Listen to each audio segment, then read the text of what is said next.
1978 आजपर्यंत मी त्या विकास नगराशी माझा नाव जोडलेला आहे आणि त्या विकास नगरातून मी आज निवडणूक लढतोय. मग मी परका कसा? विरोधकांच्याकडे दुसरा विषय नाही, मला परका म्हणून सांगण्याशिवाय त्यांच्याकडे दुसरा विषय नाही. एक मी बाहेरचा उमेदवार आहे हे सांगण्या व्यतिरिक्त त्यांचं काम काय हे मला दाखवावं, किंवा एका स्टेजवर उभं राहून दे, मी माझं काम सांगतो, तिने त्यांचं काम सांगून दे. मी काम करत असताना मी गावचं काम केलं, एका भागाचं कधी काम केलं नाही. त्यामुळे मी एका भागाचा नेता किंवा एका भागाचा पुढारी म्हणून कधीच वावरलो नाही. मी सगळ्या गावचा नेता आणि गावचं काम करत आलोय आणि ह्या भागाचं सुद्धा मी नोंद केल्याशिवाय राहणार नाही. 100% मला विजयाची खात्री आहे, कारण जनसामान्यांच्यासाठी आजपर्यंत मी कष्टकऱ्यांच्यासाठी राबत आलोय, कष्टकऱ्यांच्यासाठी इथून पुढच्या काळात सुद्धा राहणार. दर्शको नमस्ते, केके न्यूज मध्ये आपलं स्वागत आहे. इचलकरंजी महापालिका निवडणुकीची रणधुमाळी सर्वत्र सुरू असताना वातावरण चांगलं तापू लागलेलं आहे. आरोप प्रत्यारोपांच्या फेरी एकमेकांच्या वरती झडत असताना दिसत आहे. प्रचार यंत्रणा अगदी शिगेला पोहोचलेली आहे. 15-20 दिवसापासून प्रचार चालू आहे आणि अंतिम टप्प्यामध्ये प्रचाराला अवघे 2-3 दिवस शिल्लक आहेत. आणि हे सुरू असताना नेमकी काय या प्रभाग क्रमांक 5 मधली परिस्थिती आहे हे जाणून घेण्यासाठी आज माझ्यासोबत आहेत या प्रभाग क्रमांक 5 मधील भाजपाचे उमेदवार सुनील पाटील. आज आपण त्यांच्याशी संवाद साधणार आहोत. सर नमस्ते, आपलं स्वागत आहे.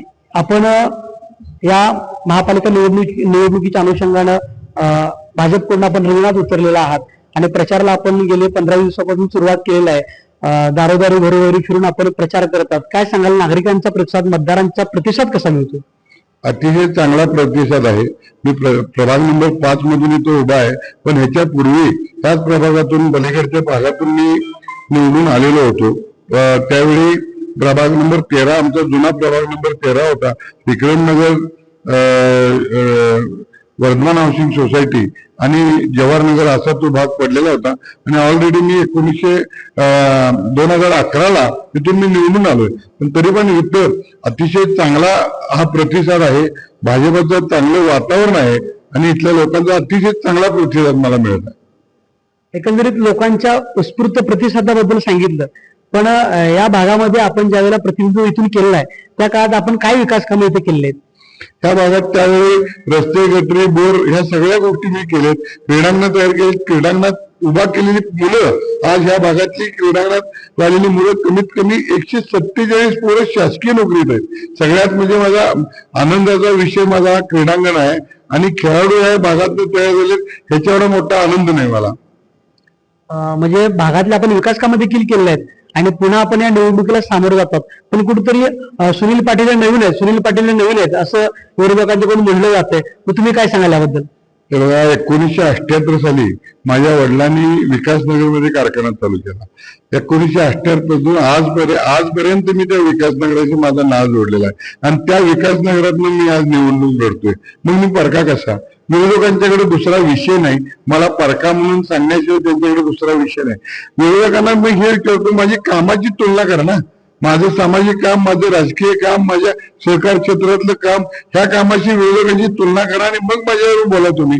मी गेली 24 वर्ष झालं राजकारणात आणि समाजकारणात आहे.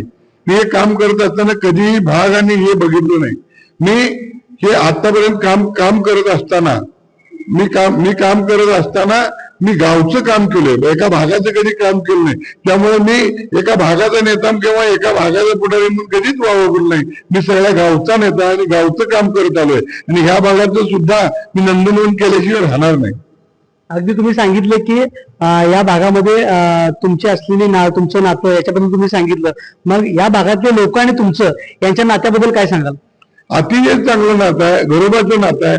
जवाहरनगरातच माझे सगळे मित्र जवाहरनगरातले आहेत. लहानाचा मोठा मी जवाहरनगरात झालोय आणि अतिशय जिव्हाळ्याचं नातं माझं आहे. उत्तम निबुटे असून देत, सचिन देवरुकर असून देत, राहुल सौंदतीकर, मिलिंद कुलकर्णी, सुनील पवार, बंडा मुळीक, जहांगीर पटेकरी, आम्ही पहिल्यापासून मित्र आहोत आणि यांच्याशी येणं जाणं, अतुल भवनेंचा कारखाना बाजूला आहे, महबूब मुजावर आहेत, हे सगळे माझे मित्र आहेत आणि नेहमीच येणं जाणं माझं जवाहरनगराशी आहे. जवाहरनगराशी अगदी चांगलं नाव जोडलेलं आहे माझं. म्हणजे एकंदरीत आपली नाळ जी आहे ती सर्व धर्मियांशी जोडली गेलेली आहे. आणि मग एकंदरीत या जे नातं आहे आपल्या प्रभागातल्या लोकांची, या नात्याच्या आणि विकास कामाच्या जोरावरती विजयाची खात्री आपल्याला कितपत आहे? 100% मला विजयाची खात्री आहे. कारण जनसामान्यांच्यासाठी आजपर्यंत मी कष्टकऱ्यांच्यासाठी राबत आलोय, कष्टकऱ्यांच्यासाठी इथून पुढच्या काळात सुद्धा राहणार.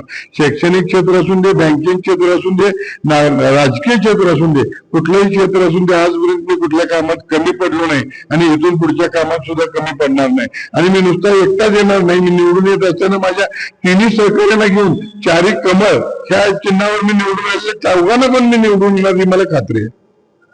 म्हणजे एकंदरीत आपल्याला या सगळ्या विकास कामांच्या विजयाची खात्री आपल्याला भरपूर आहे, पण या निवडणुकीमध्ये आपल्यासमोर विरोधक देखील आहेत. मग त्यांचं आव्हान तुम्हाला या निवडणुकीमध्ये काय वाटतंय काय? काय विरोधकांचं आव्हान असं काय आहे? काय विरोधकांनी स्वतः 5 वर्षात एकदा इलेक्शनला उभं राहिल्याशिवाय दुसरं काय केलंय? दुसरं कायच नाही. त्यांनी सामाजिक काम केलेलं एक काय तर दाखव. कोरोना काळात मी ह्याच भागातनं काम केलंय, इतर वेळेला मी ह्याच कामात काम करत असतोय. विरोधकांनी असं त्यांचं ठास एक मी बाहेरचा उमेदवार आहे हे सांगण्या व्यतिरिक्त त्यांचं काम काय हे मला दाखवावं, किंवा एका स्टेजवर उभं राहून दे, मी माझं काम सांगतो, तिने त्यांचं काम सांगून देत. मी माझ्या 40-45 वर्षाच्या राजकीय जीवनातल्या, सामाजिक जीवनातलं मी माझं काम सांगतो आणि तिने त्यांचं काम एका मंचावर येऊन सांगायला माझी तयारी आहे. ज्या काही अफवा पसरल्या जातात त्या सगळ्या विरोधक हे त्यांच्याकडे काही नसल्यामुळं पसरवलं जातात असं सुनील पाटील यांनी या ठिकाणी सांगितलेलं आहे. आणि मग एकंदरीत इथली विकास कामं असतील, या भागामध्ये आधी केलेलं प्रतिनिधित्व असेल, इथल्या सर्व धर्मियांची जुळलेली जी नाळ असेल, या सगळ्याच्या जोरावर चारही कमळाच्या उमेदवारांचा विजय निश्चित असल्याचं सुनील पाटील यांनी आपल्या केके न्यूजशी बोलताना सांगितलेलं आहे. केके न्यूजसाठी कॅमेरामन राहुल सह मी कुणाल इचलकरंजी.